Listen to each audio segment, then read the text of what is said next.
I'm going to give you the latest on Russia's invasion of Ukraine and take a look at the People's Convoy.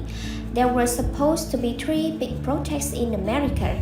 The other one fizzled away, but this one, the People's Convoy, is actually gaining traction. The IRS say that they have processed 22 million tax refunds. So far, the average refund has been $3,536.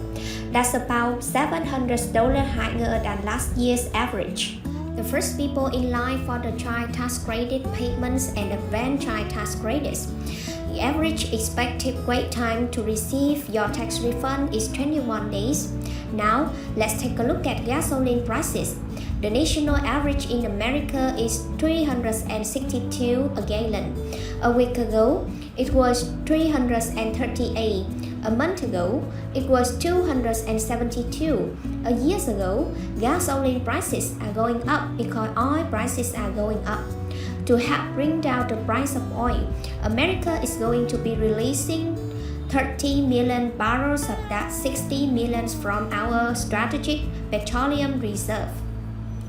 President Biden already ordered the release of 50 million barrels back in November, and that clearly did not bring down the price of oil because 50 million barrels is a drop in the buckets of the world.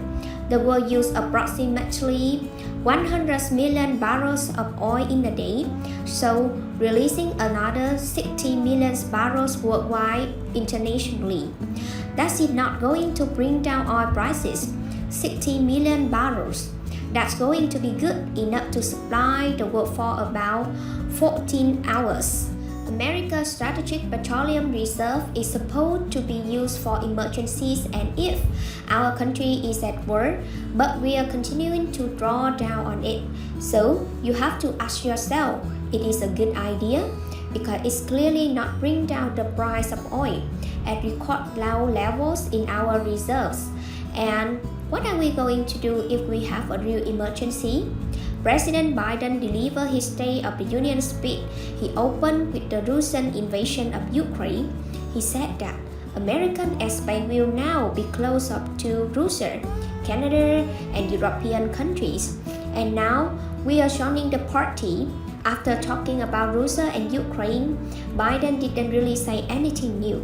He wants to strengthen our border security, lower drug prices, let's grow our economy, create jobs, grow our middle class, etc.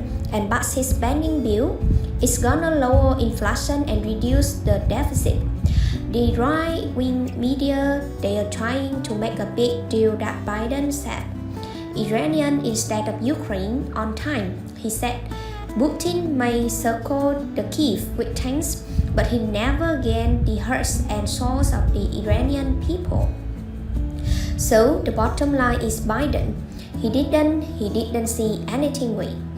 He didn't do anything creepy, so I would call it a success. In international news, Russia's invasion of Ukraine has been intensifying. It's been another day, some more missile strikes, more soldiers dead on both sides, and more civilian casualties. The Russian convoy of tanks and armored vehicles that a lack of fuel, a lack of food, and logistical problems set back the convoy. So that was US defense official said. But honestly, we have no idea why the Russians, they are just back outside of the Kyiv like that with convoy. So maybe they did run out of fuel or food, intentionally slowing down the pace of their attack or preparing for an all-out attack.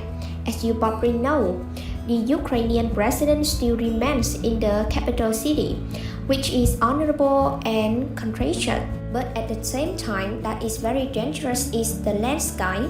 He is a high property target by Russian, the Chechen his war. They were checking down President Solan sky, but they have been taken down. But that was just a small unit of the Chechen forces. They recently arrived in Kyiv, and they were reported being hidden in the dense woods. These are not the types of people that you want lurking in the woods close to where you live, not mention 10,000 of them. Russia had now deployed 80% of their combat power into Ukraine. This is up from 75% on Monday. Russia has been making the most progress in southern Ukraine. Russian soldiers are now patrolling the streets of Kherson. They appear to be in control, but there are still pockets of Ukrainian resistance. Kherson was expected to be overrun with extreme East Russian troops. They are going to move north from Kherson and they are going to move east to west to meet a natural where they are expected to meet tough Ukrainian resistance. The Russian military is concentrating its combat power on the capital city of Kyiv. As of March 2nd, no major Ukrainian city has fallen to the Russian, but Putin is escalating the intensity that started in California. It's grown to over 100 vehicles long and passed Illinois yesterday. They are currently in Indiana and are expected to get to DC on Saturday. Washington DC is preparing police. They are getting prepared and major intersections and highways all around DC, and the National Guard and tow trucks are on standby.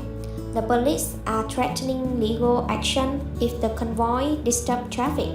The People's Convoy says they want President Biden to declare an end to the national emergency of COVID-19.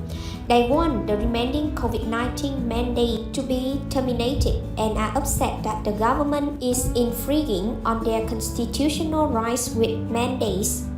This is an American issue.